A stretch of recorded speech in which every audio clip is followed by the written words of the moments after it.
Yeah, so I was just saying that people pay thousands of dollars for their degrees, and there's no job guaranteed at the end of it, no matter how hard you network or who you're networking with. For example, I think I am a really good example of this. I graduated in February, no job perspective afterwards. I also live in France and I'm not French. So this makes it even harder for me to get my foot in the door. And then if we're speaking economically, the situation right now in the world is not stable economically. So yeah, I think that season one, there's a great opportunity here to connect people who are coming out of their degrees or even people who are going into school Mm. with people within the football industry, especially if they want to get their foot in the door. It's a really great opportunity. Mm. Yeah, I think like that's obviously a huge challenge, and I always say with anything that I do, people invest time, they invest money, and they invest emotion into what they do. And we talk a lot about it together as a Yeah. team, and we're a pretty crazy time. We're a pretty crazy time. We all hear AI, we all hear technology, we all hear all these buzzwords and all of these things.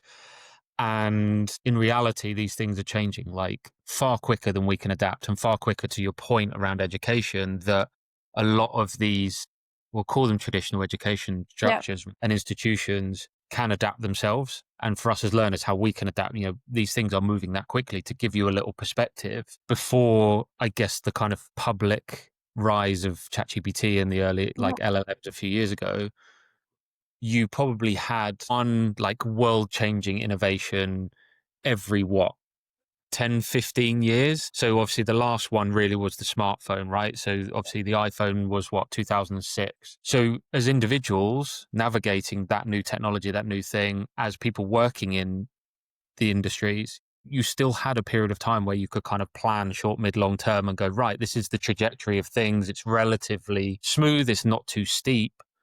So you could plan in a million and one ways to do that. You could go and invest in a 3-year, master's degree and have something at the end of it that's tangible. But we're now at the point where we pretty much have a world changing innovation or announcement or product or software. Every single day is changing every single day. Most, I mean, Yeah, almost almost every day. now there's an update to something, there's a new product on the market. So how do you adapt to that? From Yeah, a business perspective, how can you plan for yeah, anything more than 3 months at a time? If you're a new business with a new idea, or you're a person with a new idea, that great idea in the moment is now either not a great idea a month later, or somebody's already doing it a month later. So there's this real speed of life, speed of innovation, but there isn't necessarily the right kind of speed in the individual. Well, I yeah. was just to another community member a second ago about, and actually I wrote it in yesterday, about this kind of room for negative space for people, this room that brings about all the high quality stuff, strategic quality, creative quality. And because of this kind of adoption of software, this prompt economy of, we can do things quicker, therefore we are going to do things quicker, because ultimately it's going to affect the bottom line. Ultimately, we want to release these things quicker, move quicker. And the individual is left kind of going, well, what do I do? But they're still investing in traditional education. They're still investing in How these do I pathways. improve? Exactly, exactly. I think that that's a really great point, and I think that that's where season one comes in and fills the gap as well. Because I remember I was doing like I did my degree in sports industry management, and then I did my internship because it was mandatory to do an internship. And the best paying one, because I obviously have to pay for my living and everything, the best paying one wasn't in sport at the time. And so I wasn't in sport. And season one actually helped me keep my foot in the door in the sports industry and also open my world up to brand new contacts that I didn't have access to before, that I didn't know that I could have access to before. And I think it's really valuable, the platform where you can continue to learn, because as you said, everything is changing all the time. And I Things are think about that. wild. Yeah, it's wild. I think about that too I with mean, my business. Yeah. I mean, I'm a sci-fi nut. I'm a sci-fi nut, lifelong. Yeah, like sci-fi isn't sci-fi anymore. It's kind of science future. I Mhm. try and think like everything that you've watched from that genre is either coming true, has come true in the last few years. The one for me is Minority Report with Tom Cruise. Yeah. Right, this is like what, 20 years ago, 15, 20. Like, yeah, it must be nearly 20 years ago now. and it was all about like they had the gesture control for like the screens and stuff, and they were wearing these gloves, and we were like, man, this is madness. This is What's like going on? crazy in the future. And now we're using our face to open things. And, Mhm.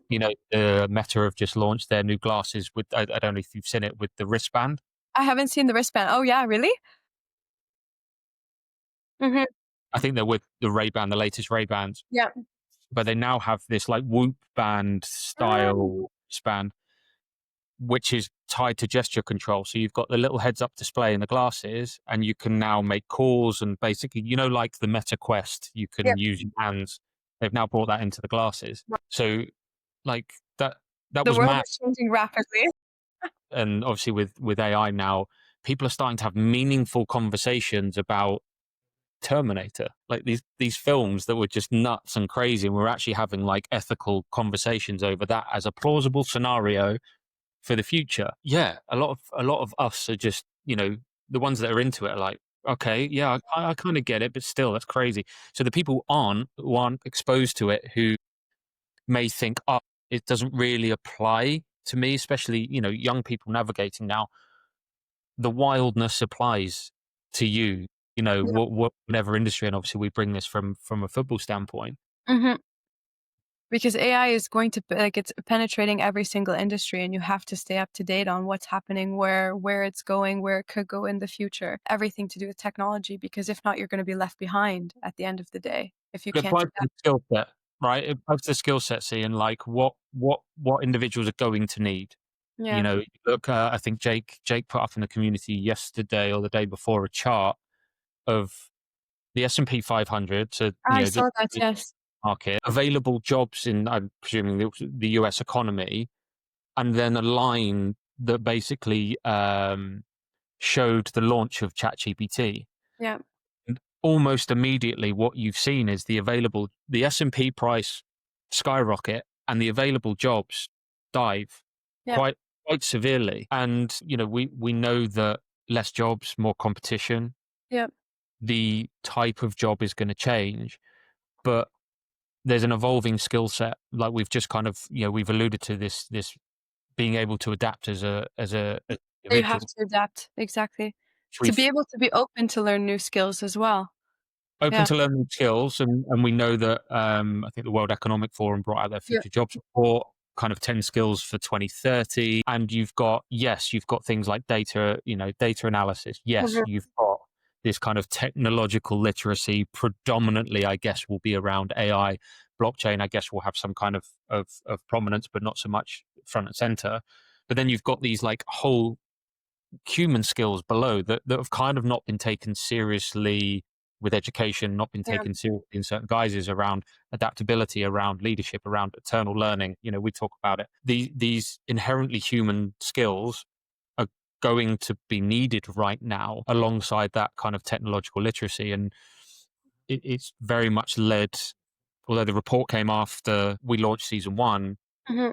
it almost give, it's almost given us that real validation that where we're going is the right thing. This, Yeah. starting with you as a priority, we start with you. We start with your strengths, your biases, your weaknesses. Who are you, and how do you work with other people?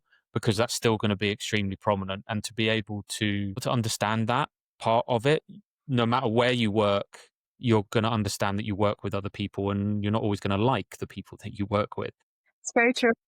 So always front and center and developing these skills of adaptability, and we've got some cool stuff coming with that. But then how does that feed into, yes, football is the sport. Mhm. Where is it going? Hopefully we can help shape that. Technology, AI is the buzzword, but there's so much more to it. How do we plug the human into the tech, not the other way round? How are we Exactly. driven by human decisions and human creativity and innovation and leadership, versus saying, hey, just enter a prompt. We'll just take the output as long as it changes our bottom line and improves it. It's cool. And then like how do we take those skills and start building the future ourselves, so that Yeah. we're all comfortable and excited about this piece at the end, not sitting here waiting for other people and other entities and other businesses to kind of dictate to us what that looks We're like. gonna do or what that looks like, exactly. I think that that's such a good point, and I think that, again, that's where season 1 fills the gap, because a lot of traditional programs now, I feel like they don't talk enough about what the future of AI looks like, especially within the sports industry and let alone the football industry in itself. Like, what does that look like for the people who are just graduating now, going into the field? What does that look like 5 years from now? Because technology advances very fast. We don't know what that's necessarily going to look like in 5 years from now. And I think that that's something that should be really, there should be more about that within the programs. But I think rather than it being the program led see, it's a cumulative, collaborative Yeah, conversation. exactly. We'll have to speak about it. Bar very bar very few people, unless you're Sam Altman, Yeah, right, or Elon Musk, who are leading these big AI projects. Even then, they have a level of uncertainty. The rest of us are just either enthused by it and want to kind of create opportunities and really dive into it. And most of us are probably still very ignorant about it. yeah. So there needs to be this kind of collaborative ideation. Like, We what just can need we to keep wonder? discussing. Yeah, what's grounded, in some kind of present and reality, and we structure things as we go, and we kind of create our own new curriculum, but it's more Ex dynamic, it's more fluid, it's Gets people excited at the end of the day too. excited, yeah, and more fast acting, right? We want people to be able to learn and apply, right? We know that long form anything, right, is very difficult. You have people watching films now while playing on their Switch while looking at their phone, right? Yeah. It's mad, and obviously that rolls into everything that we do. But because of the nature of the speed, because of the nature of the quickness of change, we have to be able to learn and apply super quick and Mhm. understand if that works, if it doesn't work in my environment. And that's why we've kind of taken some of our long form content, we're turning it into these quick courses Yep. to go here, watch a 3 to 5 minute video from one of our experts, from one of the team. Look at the leading questions. We'll have like one or two leading questions after each video, and a kind of task for you to go and do immediately. So you can go and take that into your team, and that's everything from AI. That's everything from performance culture. I'm just actually going through how to get into sports journalism, this kind of Mhm. journalism versus journalism, and how to navigate conflict and all of these things. Is like, how can we take these lessons from people who have been there, done that, Yeah, and help after other people apply. Yeah, and try and feel the change. It's kind of, I don't know, if that makes sense, but it does, yeah. how can we get people to feel the change a little bit and go, yeah, I tried that like a year ago, but now it doesn't seem to fit with what Mhm. I need. I need to now engage with those things, and it's a difficulty. It's hard to convince people that they need to be proactive now. Yeah, exactly. We've built this business and are growing this business, and we're still early. But the difficulty is convincing the people to come and go, I need to learn this now and not wait until my job is at risk, or The last minute, exactly. finished my master's or finish my Mhm, degree, then I can think about it. We want to, connect, build that momentum now and go, you can learn these things now. We can be the holes in, mhm, rather than say, all institutionalized education is really bad.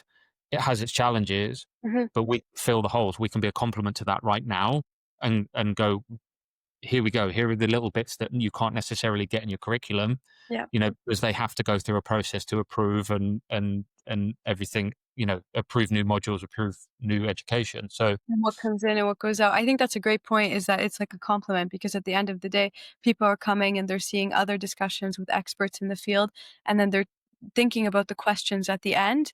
Okay, and what can I think about now regarding what the topic is, whether it's AI, performance, culture, or etc. They are really at the end of the day using their brain too to critically think about what they just watched and the task going forward as well. So I think that it's very true that it is a compliment and it's a great opportunity for people as well to continue learning outside of maybe a regular university format.